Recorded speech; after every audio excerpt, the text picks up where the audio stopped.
aí, pessoal? Tudo certinho? Vamos embora, né? Ó, eu estou finalizando aquela parte do RDC para a gente poder seguir para a matéria de serviços públicos. Na aula passada, a gente finalizou a matéria de contratos. Definimos regras específicas acerca de contratos administrativos, como duração do contrato administrativo. Tratamos um pouquinho acerca da teoria da imprevisão, né? As hipóteses de necessidade de recomposição ou revisão de preços para reequilíbrio desse contrato. Depois, falamos da extinção dos contratos, subcontratação, e eu falei um pouquinho sobre contratos em espécie. Tratamos de prestação de serviços, entregas de bens, fornecimentos de bens e materiais e também execução de obras, né? Daí a gente começou a conversar acerca do regime diferenciado de contratações da Copa do Mundo, que é regulamentado hoje pela Lei 12.462, que é de 2011, e que se aplica não só à Copa do Mundo, mas sim a todos os contratos das Olimpíadas, Paraolimpíadas, Copa do Mundo e Copa das Confederações. Também as obras referentes ao PAC, né, Programa de Aceleração do Crescimento. Também aplicamos a ideia da Lei 12.462 e do RDC para os contratos de obras realizadas no Sistema Único de Ensino e no Sistema Único de Saúde. Foi o que a gente conversou na aula passada.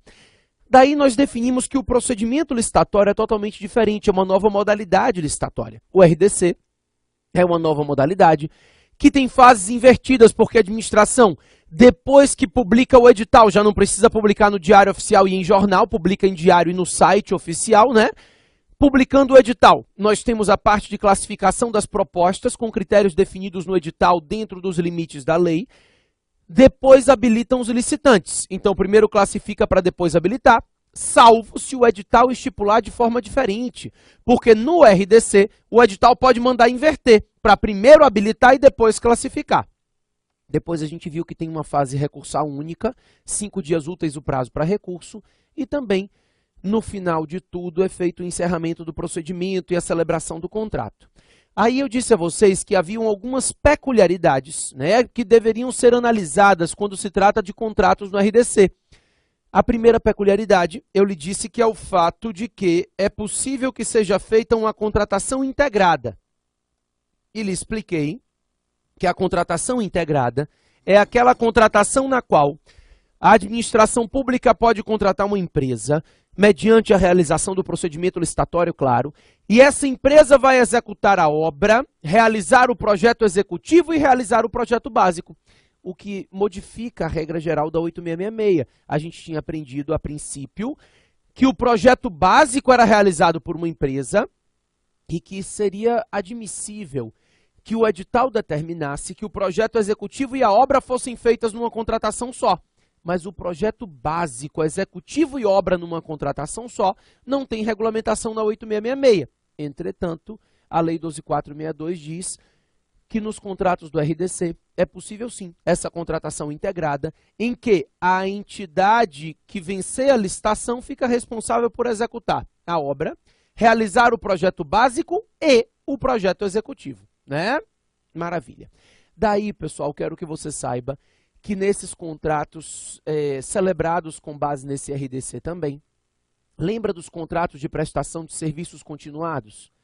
A gente tinha aprendido na 8666, na aula passada, que o artigo 57 da 8666 havia estipulado que esses contratos de prestação de serviços continuados seriam contratos que poderiam ser firmados por 12 meses e poderiam sofrer sucessivas prorrogações até o máximo de 60 meses, né? Foi isso que a gente aprendeu na 8666. Contratos de prestação de serviços continuados podem sofrer sucessivas prorrogações até o máximo de 60 meses. Definimos ainda que numa situação excepcional, por motivo de interesse público devidamente justificado, ainda poderia prorrogar por mais 12. Essa é uma novidade aqui. A lei estabelece que esses contratos de prestação de serviços continuados, eles podem sofrer sucessivas prorrogações até a extinção da autoridade pública olímpica. Isso aqui não fica limitado a 60 meses, fica a possibilidade de celebrar um contrato que vai durar enquanto durar o órgão da autoridade pública olímpica.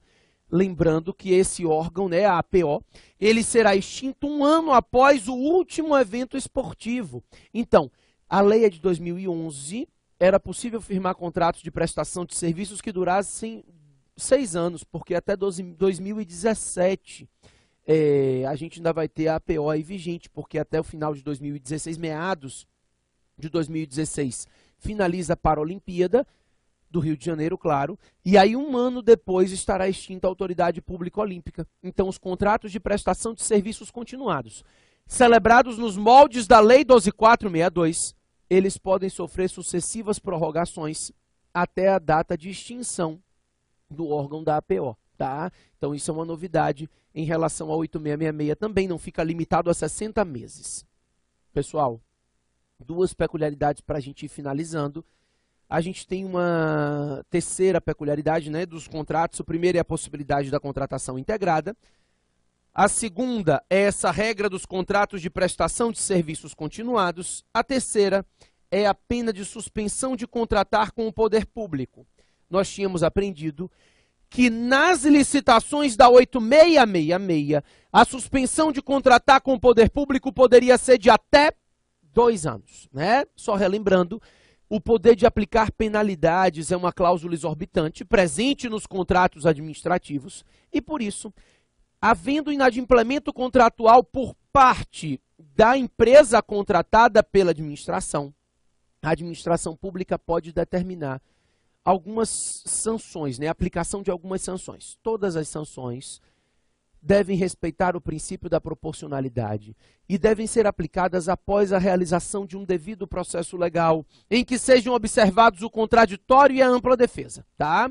O fato é, essa suspensão de contratar com o poder público, ela é uma penalidade que está regulamentada na 8666 por o prazo máximo de 2 anos. Então, a lei prevê a possibilidade de advertência, a aplicação de multa, a suspensão de contratar com o poder público e a declaração de inidoneidade. Essas 2 últimas, a gente sabe que o máximo de prazo que a lei autoriza é 2 anos. Quem vai definir o prazo de suspensão de contratar com o poder público é a administração no momento de aplicar a pena. A lei estabelece somente um limite.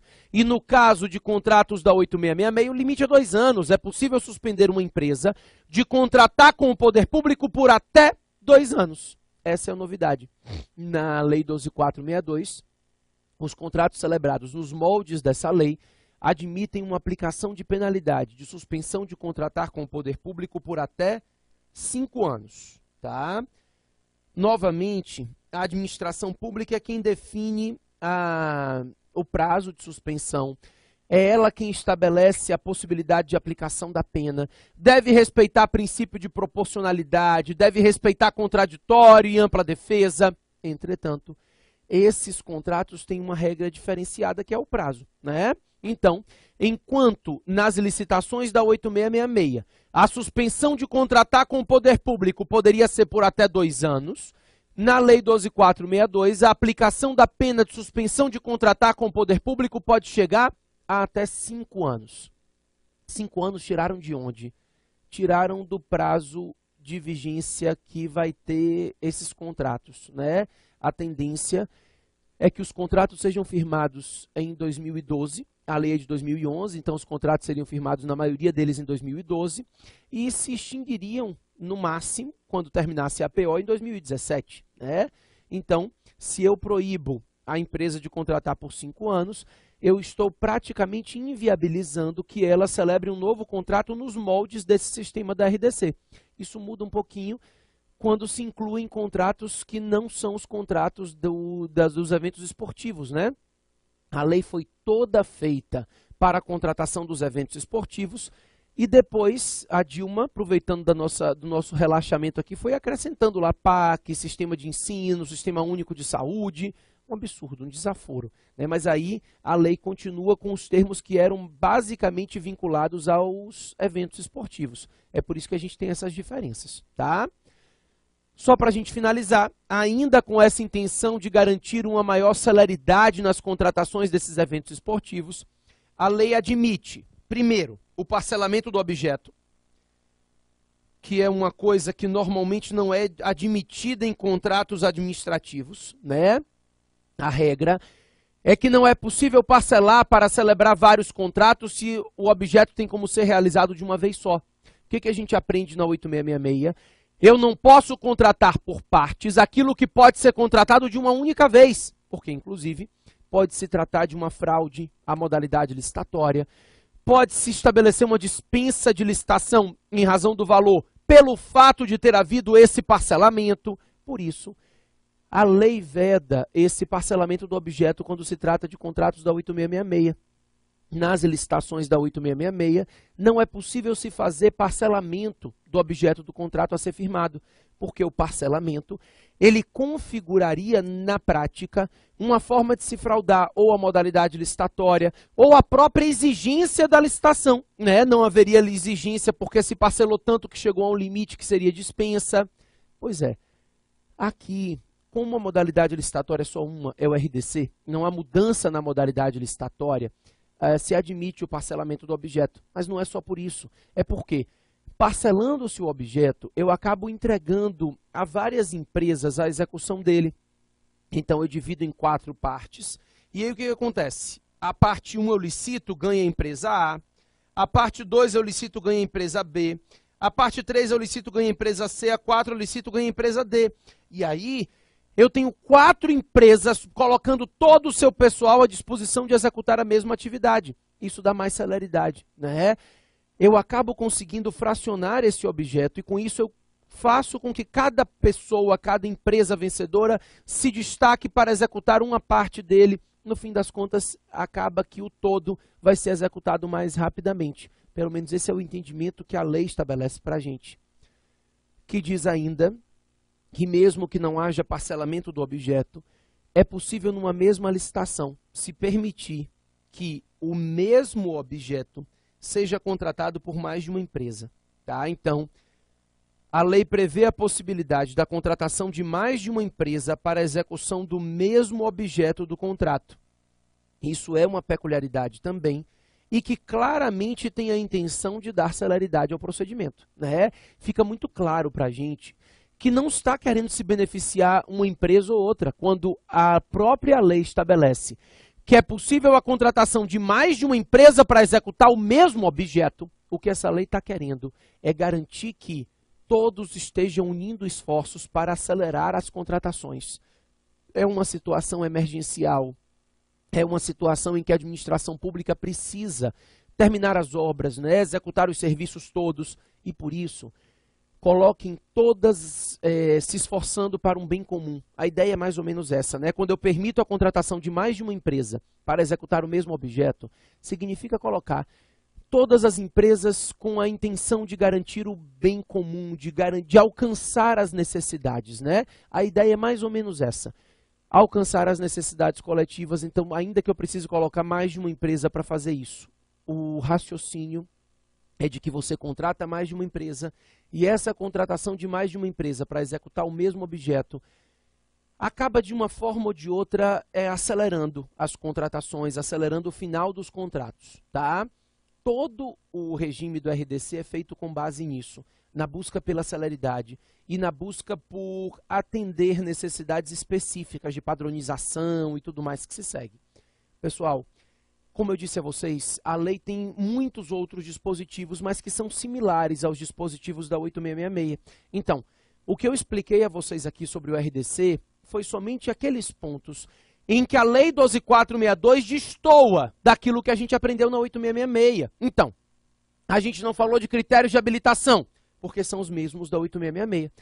A gente não falou de teoria da imprevisão e aplicação do equilíbrio econômico-financeiro, porque são os mesmos. A gente não falou de cláusulas exorbitantes, porque se aplicam as mesmas da 8666. Ou seja, na prática, a gente tem algumas diferenças que foi a que a gente apontou aqui. E no restante, ou a 12.462 repete, né, utiliza as mesmas expressões e as mesmas regras da 8666, ou então ela remete à 8666, o que acontece em alguns casos, tá? Quando fala de dispensa, de inexigibilidade, por exemplo, a 12.462 remete à 8666 e manda aplicar as regras de lá. Eu já te expliquei que não há uma aplicação subsidiária direta, ou seja, não se aplica as disposições da 8666 naquilo que a 12.462 é silente. Não existe essa regra. Entretanto, muitos pontos da 12462 são repetição da 8666 e em muitos outros pontos a própria Lei 12462 determina que se apliquem as disposições da lei geral, tá? Então, o que a gente conversou aqui foram os pontos específicos. Como eu disse a vocês, a matéria do RDC é uma matéria que não deve cair para vocês de forma difícil, né? A tendência é que caia o texto de lei. Nós não temos grandes jurisprudências ou construções doutrinárias absurdas em relação à matéria. É o texto de lei mesmo que vai ser cobrado de vocês. A tendência é que cobrem de vocês o texto legal. Nada demais, nada muito complexo. Então, fiquem atentos.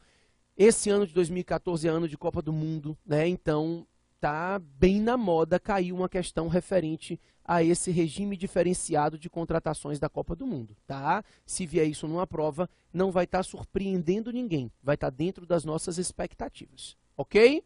Vamos embora. Eu quero, antes da gente seguir para tratar de serviços públicos, lhe dizer que tudo que a gente aprendeu para contrato se aplica no que couber aos convênios. Antes da gente saber no que couber, eu quero que você saiba aqui. Além dos contratos firmados, a lei prevê algumas outras espécies de acordos firmados no âmbito da administração pública. Prevê a possibilidade de convênio, prevê a possibilidade de contratos de repasse e prevê a possibilidade de celebração de termos de cooperação. Vamos lá.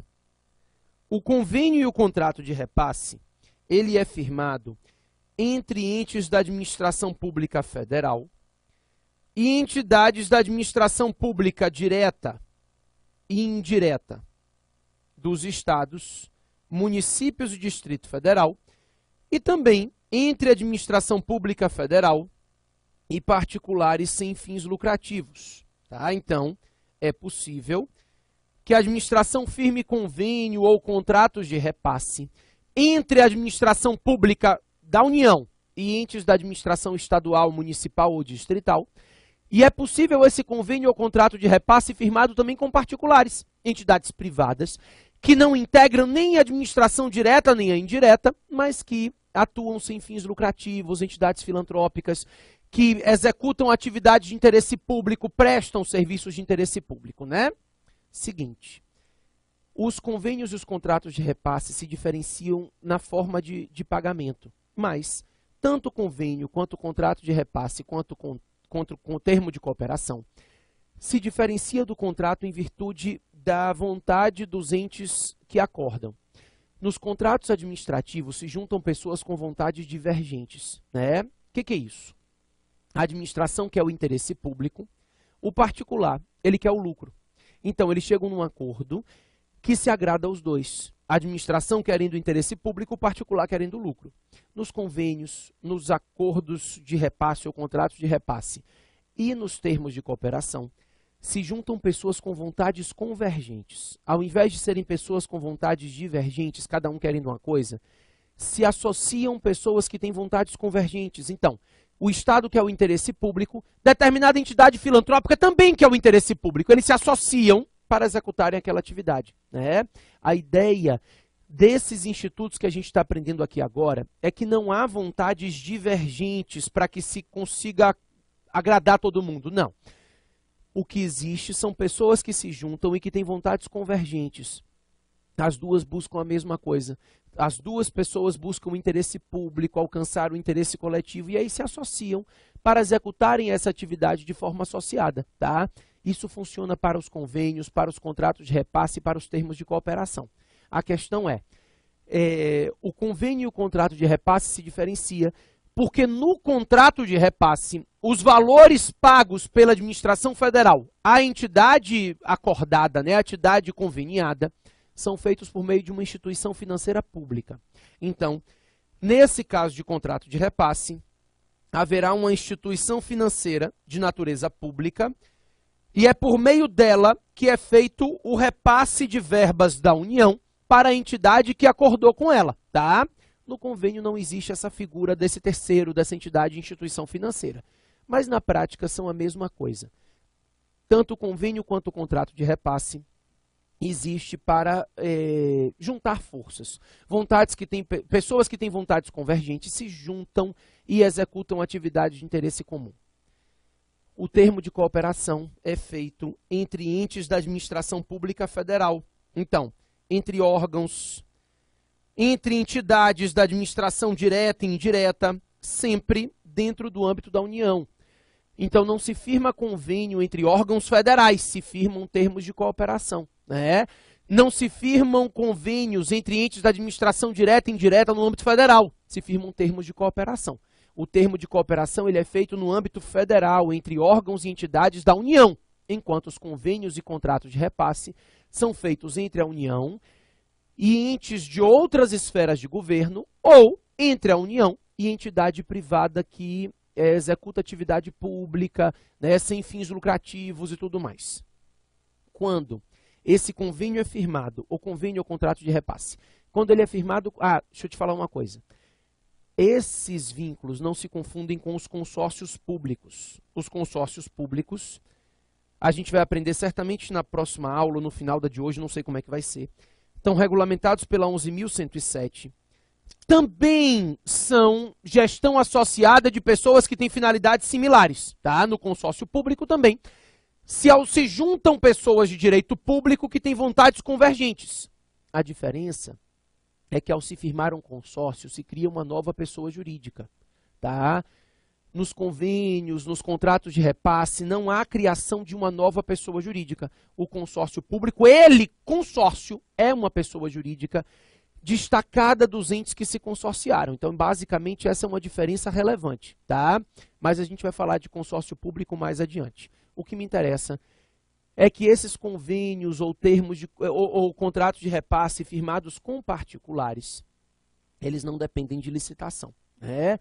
A exigência de licitação, ela é feita para a celebração de contratos.